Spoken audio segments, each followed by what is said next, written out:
for counting the Omer. Please join with me.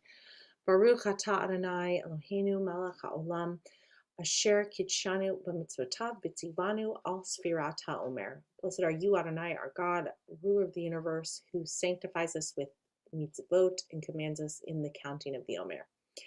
And we announce the day of the Omer, first in Hebrew, Hayom Shnayim Ushloshim Yom Shehem Arba'a Shavuot VaArba'a Yamim LaOmer, which means that today is the 32nd day of the Omer, which corresponds to 4 weeks and 4 days of the Omer.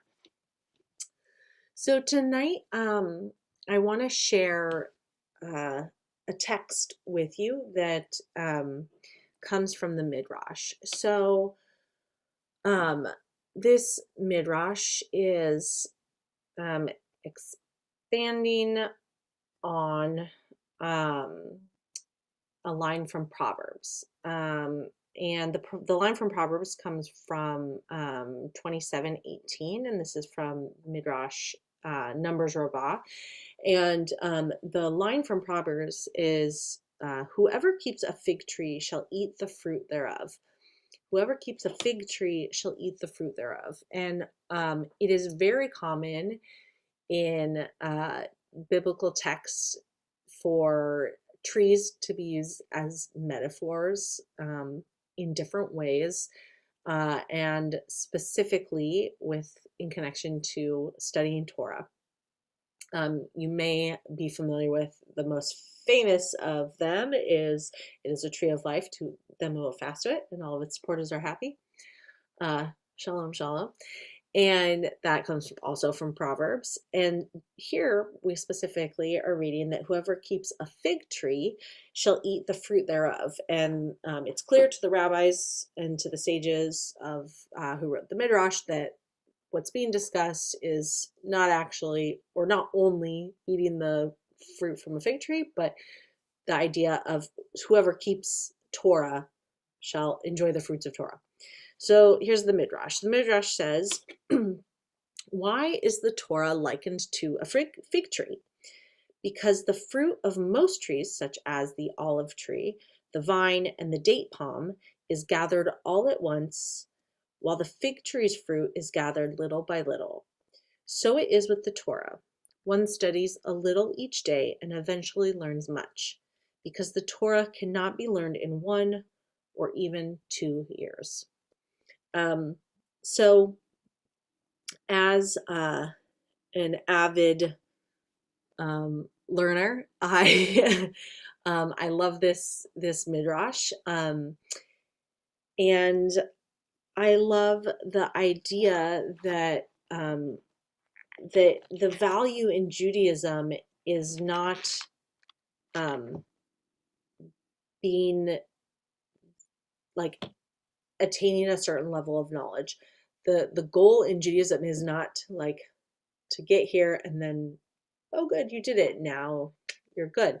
The goal and what's valued in Judaism is the learner, the person who is continuing to learn throughout his or her life.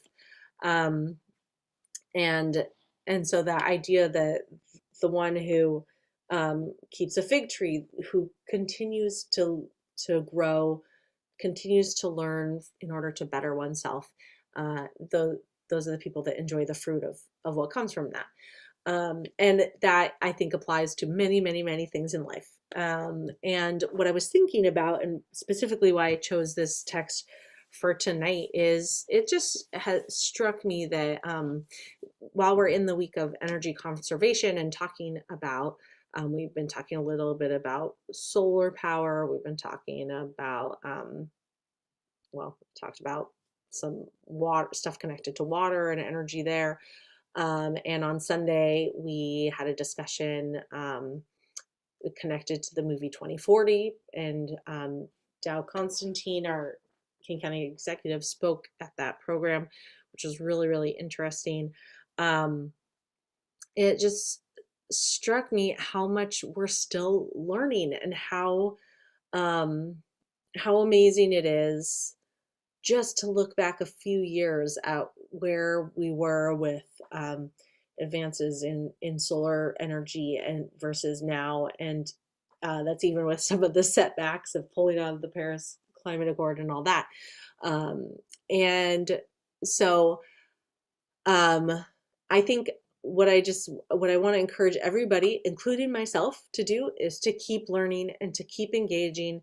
Um, Little by little. It's You don't have to be an expert in the field of solar energy or or climate solutions or whatever. Pick the thing. You don't have to be an expert in it, but just learning, continuing to learn a little bit, whatever, each day, each week, each month. And there are things that maybe you just never knew, and then there are things where the technology has changed. So for instance, with solar power, my husband and I have been discussing it, and he keeps saying like, well, solar panels are so heavy and they're so expensive and it's not worth it. And that might be true. We have to do a cost benefit thing and figure that out. Um, but I also know that things have changed so rapidly that just one thing we may have in our head from several years ago might not be the case anymore.